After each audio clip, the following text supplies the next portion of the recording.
45 days. Well, good morning, good morning. This fabulous Friday. Got a little rain and mist going on in Oklahoma. They're talking about a little bit of snow maybe by Sunday. We'll see. We'll see. We're on December the 11th of 2020, reading in Amos chapters 4 through 6. Good morning, Lori. Hi, Judy. Great news for our friend Judy. We prayed for Judy and her procedure this week, and she got positive results. Praise God. All clear. God's good, Judy. Prayers are powerful. Good morning, Jana. Are you back home or are you still in Texas? Hi, Karen.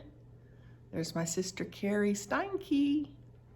And there's Joy Sue, bringing us joy. Hi, Kathy Patterson. Nice to see you. Judy Knox is watching. Judy, I got to see you on the broadcast. I smile every time I see that now. Good morning, Debbie Noland. Debbie Noland's going to bring us our Bible study Monday morning. Thank you. So I can attend a meeting for my daughter. God is amazing, Sue. He sure is. And there's Sherry Monroe Miller. Hi, Sherry. Gosh, it's good to see everybody on this morning. If y'all haven't gone to Elizabeth Inman, that's my personal page, and sent me a friend request, please do that. I think there's 50 slots open as of last night. I had 4,950 friends, I think, so that leaves 50. So send me a friend request. There's Lynn Miller Walters. Good morning. Good morning. And then when you do that, go to Elizabeth Inman Public. So these broadcasts, unless I happen to forget and put it on my personal page, the intent is every morning, Monday through Friday, we put these Bible studies on the Elizabeth Inman Public page. I did that, and I called it that to make it easy to find, Elizabeth Inman Public, because they limit how many friends I can have on my personal page. But when you create a page off your personal page, and you make it a public figure page, then there's no limit on how many people can follow. So I'd like to ask you guys, for the year of 2020, I want to double our viewership. You know, I believe that everybody, I don't think there's anybody left out that can't benefit from reading all the way through the Bible every year.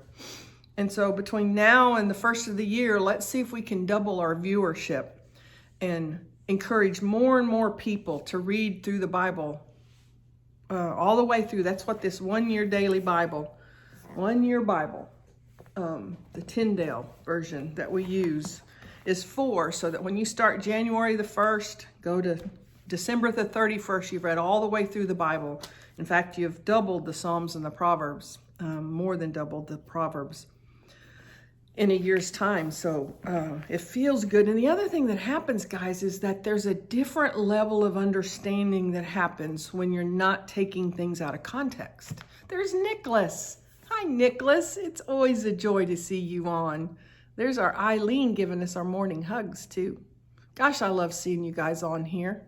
But anyway, let's double our viewership, and let's get more and more people involved in reading the daily Bible. We don't do it as a religion. We don't do it as a law. We don't beat ourselves up when we miss a day. We're just getting more and more grounded in the Word. I just get tickled at people who say they don't believe this or they believe that, and they want to argue, and they've never even read the book. But that's not even why we do it. We do it out of our heart. We do it because we want to know Him. We want to know this Jesus people talk about. We want to know this God the people talk about. And boy, I'll tell you what, when you start in the beginning in the Old Testament, read all the way through to the end of the New Testament, it puts things in perspective. So will you guys help me? Will you guys help me? Let's double our viewership by January the 1st. And let's get more and more people. Now, the other thing you can do is to go to YouTube and just put my name, Elizabeth Inman. There's a few of them out there. There's more than one of me. Look out, world.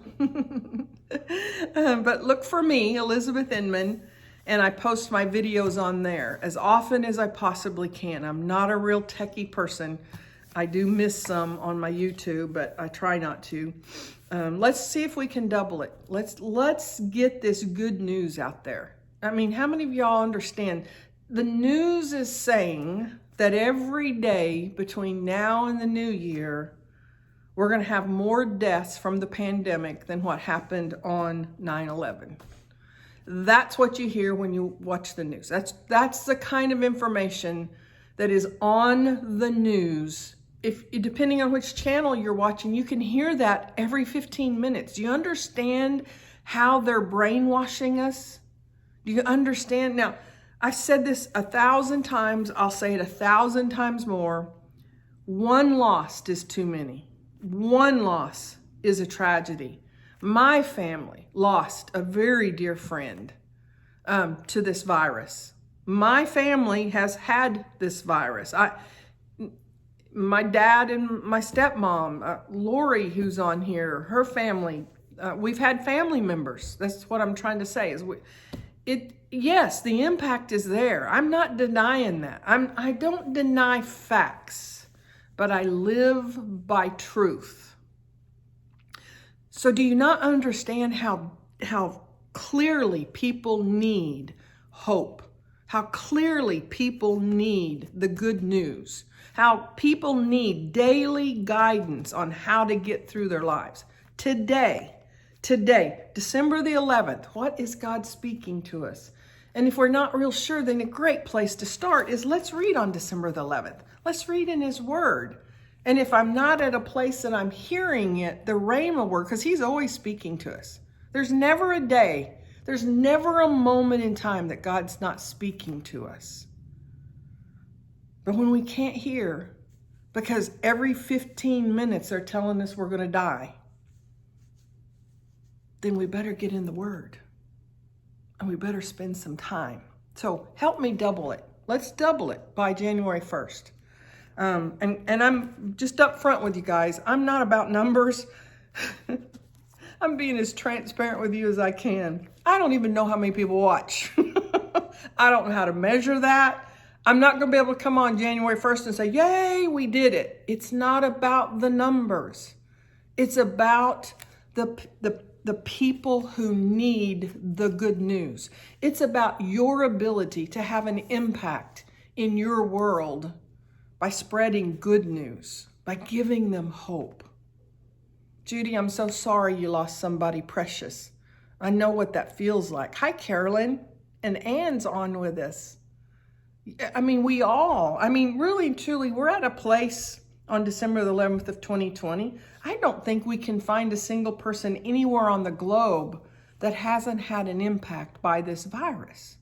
I understand it. I'm still going to tell you guys.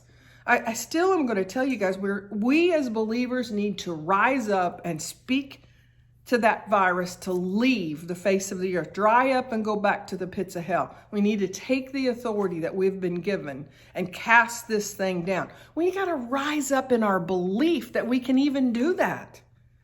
I bet there's a bunch of people listening right now that didn't know that we have the authority to do that.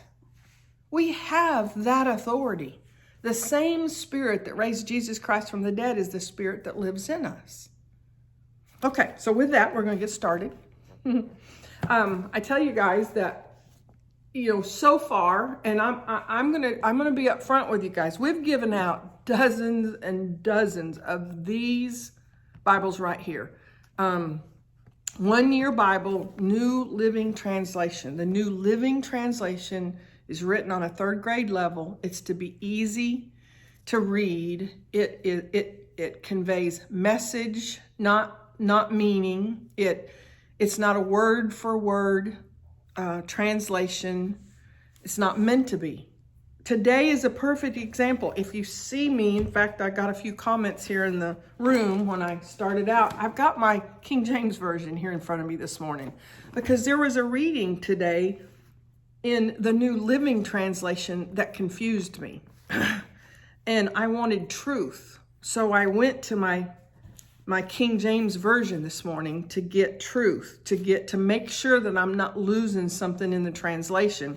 And I'm really praying about not this next year, not 2021. 2021, we're going to continue with a New Living Translation. But I'm not so sure in 2022 we're not going to change translations. I've got some of you guys that's been watching for several years now, and we don't need to stay in the third grade. We need to keep advancing. So I don't know. Pray with me that I hear God's heart and that I follow what God wants me to do. But I'm feeling as though that it's time. I can't remember how many years it's been just with this particular, just this book, this pink book that I use. I've got it in here because I write down in colors. 1, 2, 3, 4.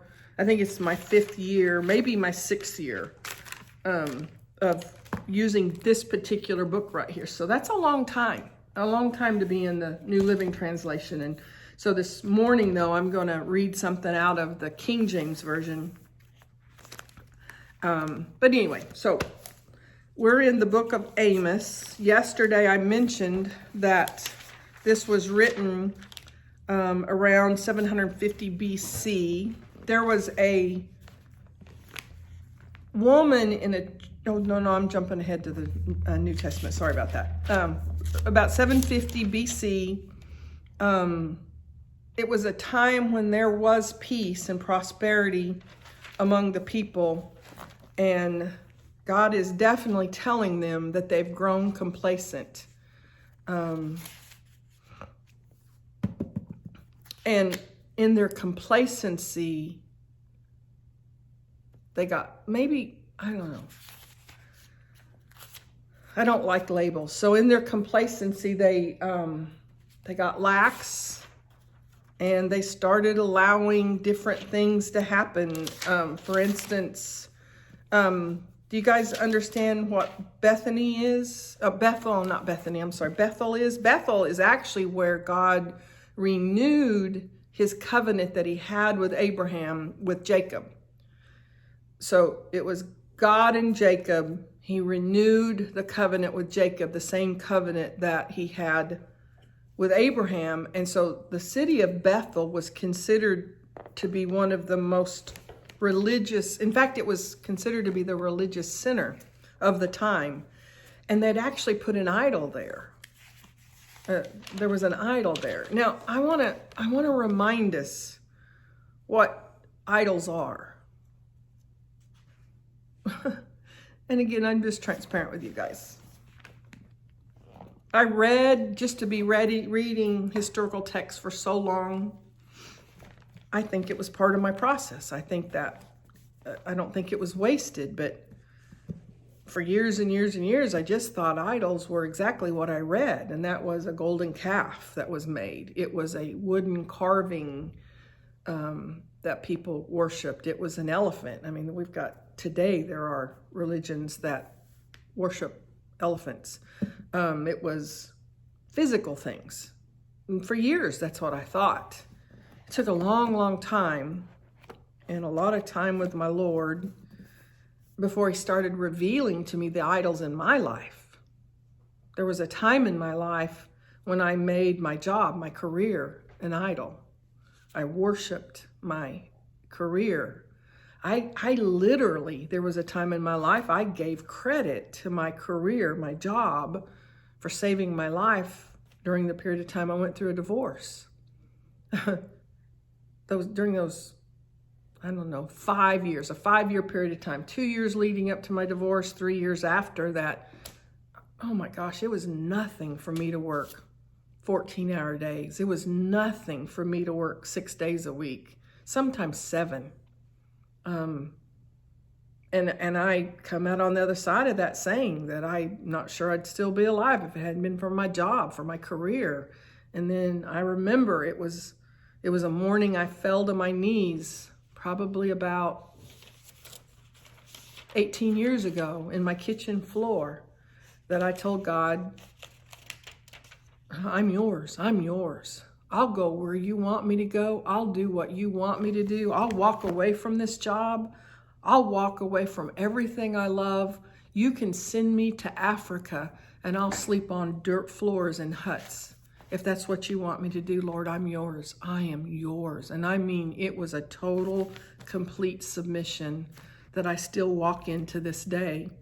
And it was during that period of time that I was on my knees in my kitchen that God showed me that I had made my job, my career, an idol.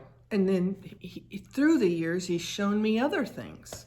There's been a period of time in my life when my children was an idol. There's been a period of time in my life when my husband was an idol to me. There's been a period of time off and on that I've made money my idol. So what is an idol? An idol very literally is anything that keeps us from God, that keeps our mind off of God.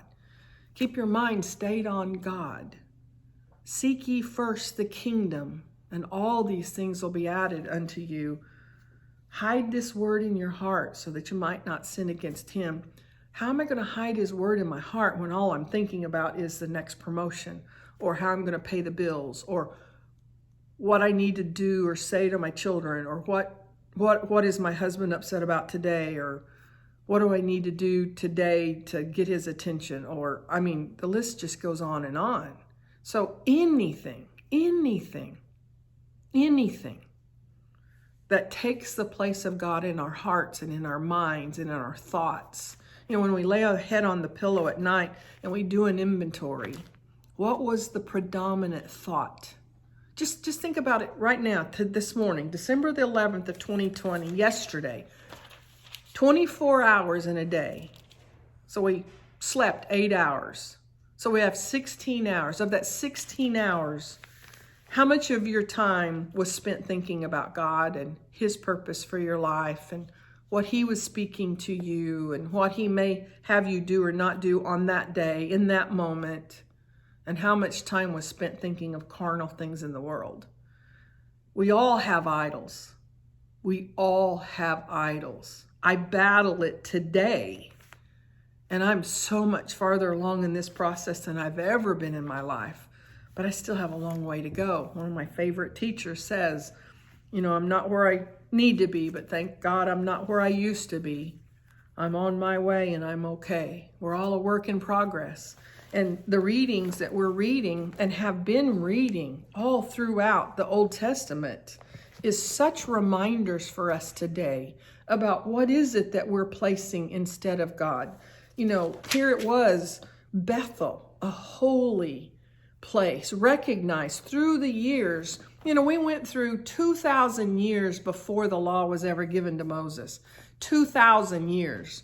And then we've had over 2,000, we had over 2,000 years, around 2,000 years of the law.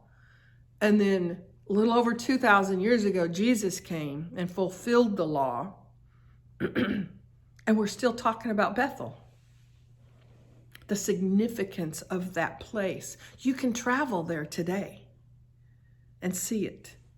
The significance of Bethel and what it implies and what it means to mankind. And they put an idol there.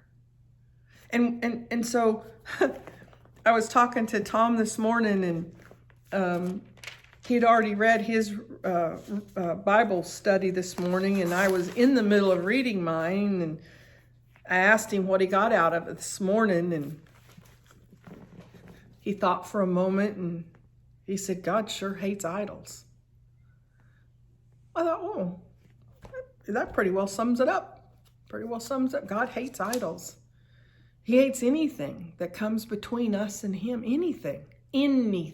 He doesn't want us to be so caught up in our ministry, in serving, in going to church, that it comes between us and him. Anything that comes between us and him. He hates it. He hates idol worshiping. So I want to just pick out just a few things that I highlighted in Amos. Amos chapter 4, verse 4. Go ahead and offer sacrifices to the idols at Bethel. Now, you do understand that's a very sarcastic statement, right? Sarcastic. Go ahead and offer sacrifices to the idols at Bethel. Keep on disobeying at Gilgal. Offer sacrifices each morning. And bring your tithes every 3 days. Present your bread made with yeast as an offering of thanksgiving. Then give your extra voluntary offerings so you can brag about it everywhere. This is the kind of thing you Israelites love to do, says the sovereign Lord.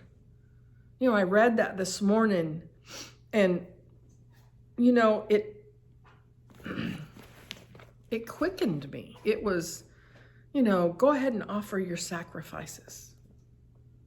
Do you know that I could make doing this morning Bible study about that statement right there?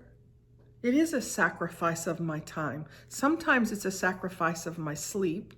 I have to set my alarm a little bit earlier in the morning to get up and be prepared. I don't get to just read it and then set it aside and say, oh, I've read my Bible, because I've got people that come to my table that are waiting to hear. That I got people that, well, I mean, there's 16 people logged in that I can see this morning.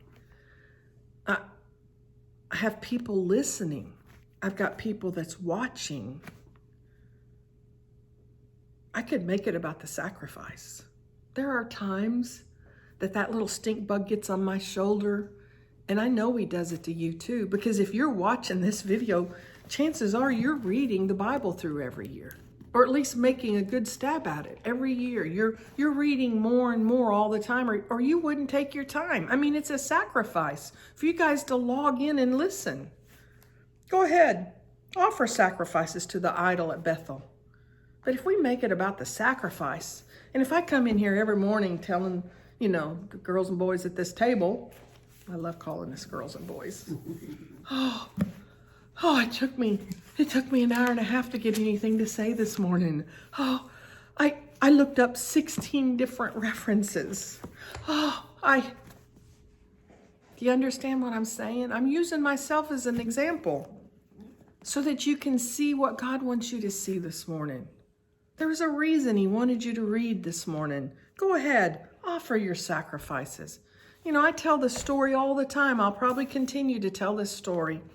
I was in a very, very prestigious position in a town gathering a lot of national attention in a city because of hurricanes.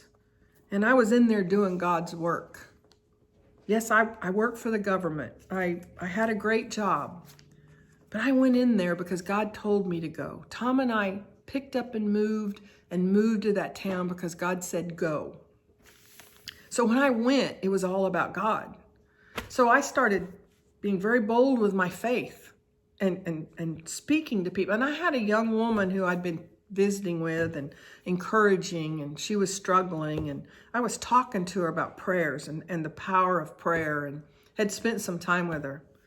Well, it just so happened I had a very busy schedule on this particular day. And I had one meeting after another meeting after another meeting scheduled. And I'm a little windy, so I have a tendency to talk too long and cause myself to run late. And there's a few chuckles at the table this morning. And it was one of those mornings.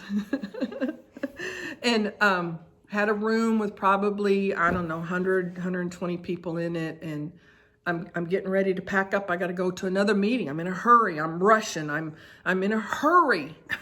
And I look up and our eyes lock, this young woman and our eyes lock, and she starts walking to me. And I knew she was coming to me. I knew she was going to come and talk to me. And I'm sitting there in my mind. I'm smiling. I'm doing all the right things, thinking, I don't have time for this. I can't do this. I'm going to be late. I'm going to... And here she comes. I mean, she's made a beeline for me. And you know, I sat there with this young woman who I've been ministering to, who I've been trying to help. And she's given me praise reports. Elizabeth, I prayed and this happened, and thank you so much. And I smile and I do all the right things, and I'm so happy for you. And then I hurry away. And it was actually later that night, having some quiet time with the Lord, that he reminded me that I sacrificed my time by stopping to talk to her. It was a sacrifice. Go ahead and offer sacrifices to the idols at Bethel. And he reminded me that it was a sacrifice of my time. And then I'm telling you, this happened. I was quiet. I was still. I wasn't saying anything. I had my eyes shut. And it was just like I heard God say, "Oh, I've taught you well." You looked her directly in the eyes. You smiled at her. Your eyes were even smiling. And you nodded. You did it all right, Elizabeth. And then there was silence. And then he says to me, "Now let me show you what I saw." And I had my eyes shut, and he gave me a vision of me and the woman standing there. And it was as though I had my arms crossed and my foot was tapping. There was no smile. Yeah, I was looking at her, but I wasn't looking at her with love. And I was tapping my foot like, "Get this over with." And then God told me, "Your sacrifice was not a pleasing aroma to me. It meant nothing." And I wept. Yeah, go ahead and offer sacrifices to the idols at Bethel. Go ahead and do that. Keep on disobeying. Offer sacrifices each morning. Oh, we're so holy. We take time. We spend 10 minutes reading in our Bible every morning. We read a little devotional. And bring your tithes every 3 days. You know, when this was written, the tithe was a law. It was demanded. Now we feel like we're doing something if we just give 10%. Present your bread made with yeast as an offering of thanksgiving. Oh, yeah, I cooked a meal for the widow today. Then give your extra voluntary offerings. Oh, yeah, God will get into your business. You know, in Malachi, he doesn't tell us to just bring our tithes. He tells us to bring our tithes and offerings over and above the tithe.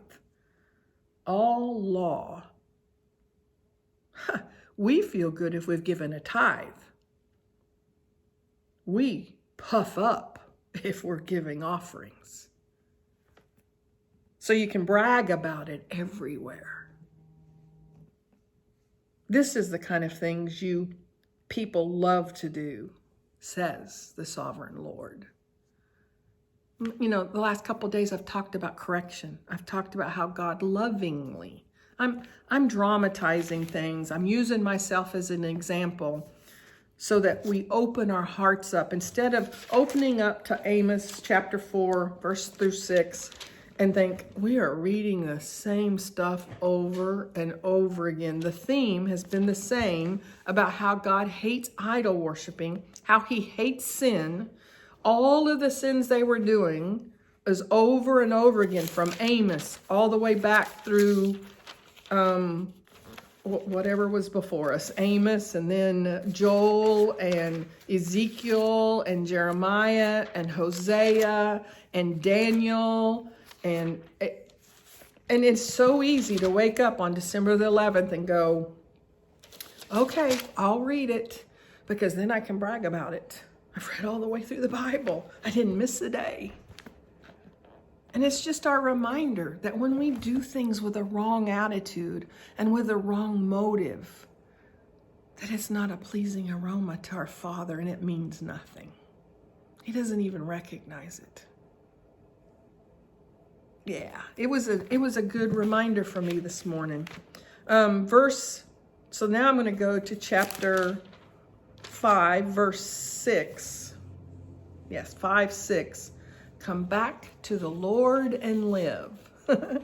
Come back to the Lord and live. Let our motives be pure. Let it be from a heartfelt love in us that overflows. See, when I open myself up and I allow that love to flow in me to the point I'm so full that you can't reject me.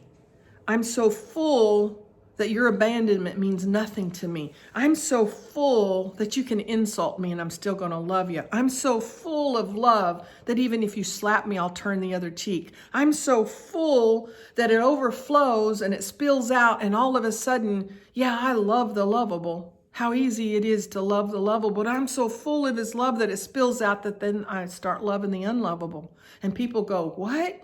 You did what for that person? Do you not know how that person talks about you? Do you not know what that person says about you? Do you not know what they're doing? And I'm so full that it spills out, and I want to give. And I want to give, and it's no longer about a tithe. It's about, I'm so full of love that I can't help but give. I'm so full of love that I can't help but pray and praise. That praise just flows from me. I'm so full of love that I can't help but listen because I want to hear everything he's saying to me. It's like music to my ears when my Father speaks to me. I'm so full of love that I want to read. I want to read. I love it. I love it. I can't wait every morning until I can get into his word. I'm so full of love that I can't help but serve the people that's around me. That I want to bring them coffee. I want to get their tea for them. I want to serve.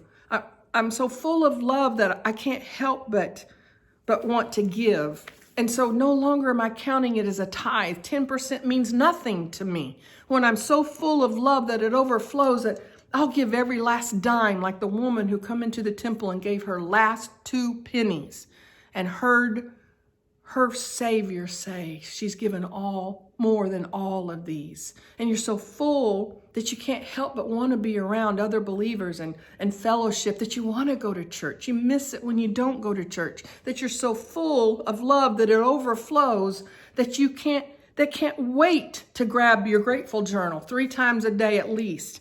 And then all of a sudden, I had somebody speak this to me the other day, and it blessed my heart so much. Elizabeth, I don't always get to write in my grateful journal. I write in my grateful journal, but sometimes I can't write in my grateful journal. But because I've done that every single day, Elizabeth, then all of a sudden I'm driving down the road and I'm looking for things that, I'm grateful for this, I'm grateful for that. See, that's coming from a place of the overflow of the love, God's love in us. That those 7 things are no longer about a checklist. It's about who we are. And we give because it's who we are. We can't help but give. Yeah, come back to the Lord and live. Verse 12, for I know the vast number of your sins and the depth of your rebellion, and I love you anyway. When I read that, that's what God was saying to me this morning. Oh yeah, Elizabeth, I know where the idols are in your life. I know where you fell short yesterday. I take all those sins. I know the vast number of your sins. I know all your shortcomings. I know the depth of your rebellion, Elizabeth. There's things in you, Elizabeth, I'm trying to get to. And you're still rebelling, Elizabeth, but I throw those sins and throw them as far as the east is from the west. I don't even remember them anymore. I got that out of the Old Testament today. Now that's what it spoke to me. But the only reason it could speak that to me because I've read the whole book. I've hidden those words about he throws my sins as far as the east is from the west. He remembers them no more. He throws my sins into the sea of forgetfulness so that when I read that and I'm reminded that God knows all, then I'm reminded of what he does with all. Hallelujah. Verse 14, do what is good. Elizabeth, he was telling me this morning, Elizabeth, do what is good and run from evil. Elizabeth, verse 15, Elizabeth, hate evil and love what is good. I love giving. I love giving. Tom and I have been in conversation recently about where we want to expand our giving. We're praying and making sure it's our Father's heart. It's not my flesh. It's not, because quite frankly, Tom has a gift, a spiritual gift of giving. Elizabeth wants to give and she'll give everything away. I just want to give and give and give and give and give. There's 2 sides of every narrow road. There's a ditch on this side. There's a ditch on this side. I want to get our Father's heart. Hate evil and love what is good. And then it kind of wraps it up for us. Verse 21. I hate all your show and pretense, Elizabeth. the hypocrisy of your religious festivals and solemn assemblies.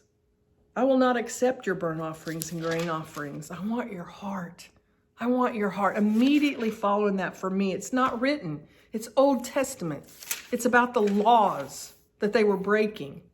But the whole reason why it upset God that they were breaking the laws is because all he's ever wanted from us was our heart. All of us. He wants all of us. In my column today, 2020, after reading all of that right there, I finished up reading that right there, and right here it is. Right here, this is what I wrote this morning. He corrected me. You understand I got corrected this morning? Do you understand that in this morning's reading, he was reminding Elizabeth, don't make it about pomp and circumstance. Elizabeth, don't boast about your giving. Elizabeth, don't pray your prayers on the street corner so everybody can hear you. Elizabeth, I want you. I want you. I want all of you. Don't hold anything back, is what he was telling me. And I wrote in my column, how great is my God. How great is my God. And then in Revelation, and I'll finish up with this. In Revelation, let's go to verse 28, Revelation 2:28. They will have the same authority I received from my Father, Jesus is saying, and I will also give them the morning star. You know, why do we need to read in the year 2020 on a day that yesterday I turned on the news and I heard him say that from now till the new year, on a daily basis, more people are going to die in the United States of America, just in our country, than what died on 9/11. Why do I need to read? Because I need to remember that I've been given the same authority that I received from my Father, that Jesus received from his Father. And he's given me the morning star. There's hope in that. There's authority in that I don't have to be a victim, that I don't have to cower in fear and think, oh my gosh, I'm going to die. We're all dying. Anyone with ears to hear must listen to the Spirit and understand what he is saying to the people. He's saying that I've given you the morning star, that you have my authority to live an overcome victorious life in the midst of that pandemic that's going on. This is the message from the one who has the sevenfold Spirit of God and the 7 stars. And he's saying to us, I know all the things you do and that you have a reputation for being alive. Wake up, strengthen what little remains, for even what is left is almost dead. Go back to what you heard and believed at first and hold to it firmly. That's why we read. And then I'm going to finish up with the part that I brought out my King James Version for. So this morning I read down, I think I'll start in verse 22. Then I will throw her on a bed. So, okay, I guess I'm going to start at the beginning because I don't want to confuse people that may not have read. So I'm going to read Revelation chapter 2, starting in verse 18, and I'm going to go through verse 25. Write this letter to the angel of the church in Thyatira. I'll just say it that way. Thyatira. This is the message from the Son of God. Now, there was a woman in the church of Thyatira that was doing the things that is being spoken of here. There was an actual woman. There are those who believe that this woman herself, the real woman, was named Jezebel.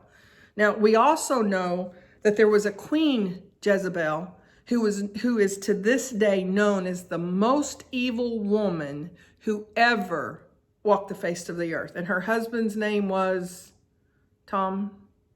Jezebel and Ahab, King Ahab. Yeah. So Queen Jezebel was married to King Ahab. They both are known as the most evil people. So there is a little controversy about whether are not that the woman was actually named Jezebel, who was in Thyatira. I don't know if I'm saying that's right.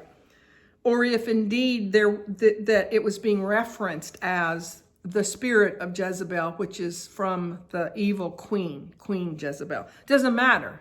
In the end, it's all the same. In the end, it was the sins that was being committed. In the end, it was the disrespect for the things of God that was being committed. So I wanted to give you that little bit of background.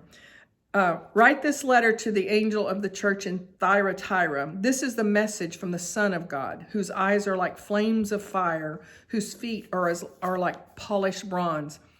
I know all the things you do.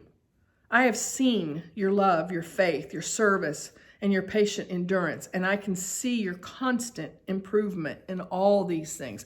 I want you to know that after my experience in the Old Testament this morning, when I read those words, that was personal for me. Elizabeth, I know all the things you do. I'm the only one that needs to know. You don't need to sit on the street corner and preach it, and you don't need to come in every morning and tell everybody how hard you studied. I have seen your love, your faith, your service, and your patient endurance, and I can see your constant improvement in all these things. Now, back to the text. But I have this complaint against you. You're permitting that woman, you're permitting that Jezebel who calls herself a prophet, to lead my servants astray. She teaches them to commit sexual sin and to eat food offered to idols. I gave her time to repent, but she does not want to turn away from her immorality. Therefore, I will throw her on a bed of suffering, and those who commit adultery with her will suffer greatly unless they repent and turn away from her evil deeds. I will strike her children dead. Then all the churches will know that I am the one who searches out the thoughts and intentions of every person, and I will give to each of you whatever you deserve. But I also have a message for the rest of you in Thyatira who have not followed this false teaching. Deeper truths, as they call them, depths of Satan, actually. And I got confused at that point. It was, wait a minute. But I also have a message for those of you who follow me, who have deeper truths. And then he refers to the deeper truths as depths of Satan, or at least that's how I read it today. I will ask nothing more of you except that you hold tightly to what you have until I come. So because of that, and I wanted to use this as an example because so far we've been reading in a New Living Translation, a third grade level, not a word for word transfer of word for word. It conveys a message. It conveys just the meaning. So I read that and I thought, wait a minute, no. So I just got out my King James Version. And so I started reading in verse 18. So I'm going to read verse 18 through 25, just like I did. And unto the angel of the church in Thyatira write, and to the angel of the church in Thyatira write, these things saith the Son of God, who hath his eyes like unto a flame of fire, and his feet are like fine brass. I know thy works and charity, which is God's way of saying love. I know thy works and love and service and faith, and thy patience and thy works, and the last to be more than the first. Notwithstanding, I have a few things against thee, because thou sufferest that woman Jezebel, which calleth herself a prophetess, to teach and to seduce my servants to commit fornication and to eat things sacrificed unto idols. And I gave her space to repent of her fornication, and she repented not. Behold, I will cast her into a bed, and them that commit adultery with her into great tribulation, except they repent of their deeds. And I will kill her children, and I will kill her children with death, and all the churches shall know that I am he which searcheth the reins and earths. I will give unto every one of you according to your works. But unto you I say, unto the rest in Thyatira.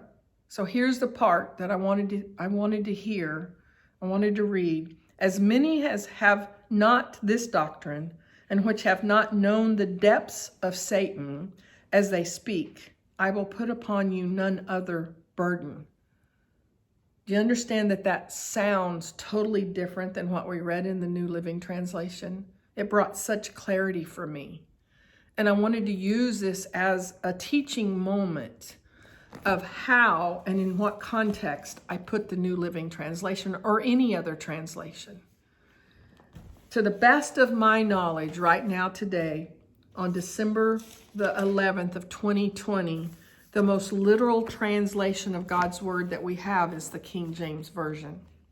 Now, we have many other tools at our hands, and had I had more time this morning, I might have actually taken this in depth and started getting on my computer and looking up specific words in here and finding out what the Hebrew and the Greek words were in the original text and what the translations are.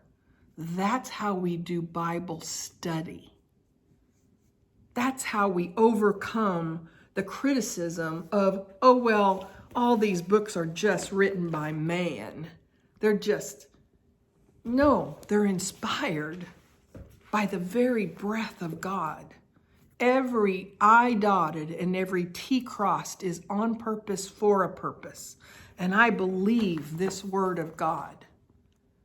And I learn how to study, and I learn how to open my heart up and to get out of my carnality and hear as he instructs us to do, to understand spiritually, and to let my spirit man, his spirit in me, guide me into all truth. And then I'm set free. I'm set free. So, okay, on a day when I didn't think I had anything to say, I'm going to go back and finish with the Proverbs. Those Proverbs are always so good. So Proverbs today, a servant pampered from childhood will become a rebel. A servant pampered from childhood will become a rebel. An angry person starts fights. A hot-tempered person commits all kinds of sins. I, today, on December the 11th of 2020, in the midst of a raging pandemic, am encouraged. And I have hope. And I was reminded of the authority that I've been given. And I'm going to live by that authority and with that authority, and I'm going to enjoy today. God bless y'all.